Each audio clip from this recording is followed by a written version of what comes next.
In a small village called Kadamtala lived a man who thought he was the smartest person in the world. His name was Hobble, but everyone in the village called him Hoblu the scholar. Why? Because he always pretended to know everything, yet ended up exposing his own foolishness every single time.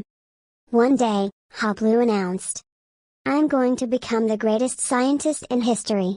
Tomorrow, I will bring the sun down to earth. Everyone come and watch." The villagers laughed so hard that some even had tears in their eyes. One man said, "Ha! The sun will burn him into ashes before he even touches it." Another said, "Hoblu has finally lost his mind."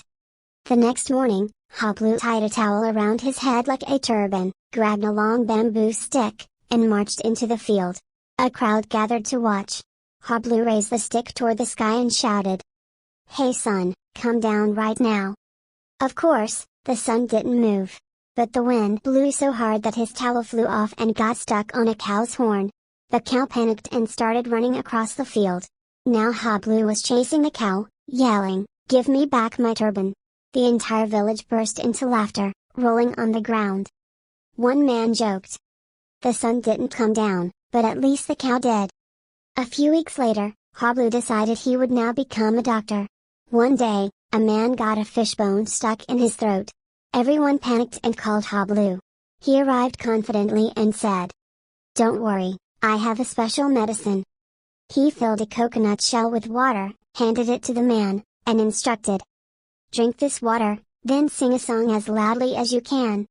The poor man gulped the water and started singing, "My beloved homeland." But instead of removing the fishbone, his voice cracked horribly. The villagers gasped, while Hoblu calmly declared, "See? The bone has started singing inside your throat. Don't worry, it will come out on its own." The villagers roared with laughter. "Dr. Hoblu! You didn't cure him, you just made the fishbone a singer." But the funniest moment came when Hoblu decided to become a fortune teller. An old lady asked him, "Dear Hoblu, can you tell me my future?" Hoblu closed his eyes, waved his hands dramatically, and said, "One day, you will rise very high." At that exact moment, a goat grabbed the edge of the old lady's sari and pulled. She stumbled and fell right on top of a big haystack. Hoblu clapped his hands proudly. "See? I told you! You've already risen high, right on top of the hay." The crowd exploded with laughter. Some were holding their stomachs, some had tears streaming down their faces.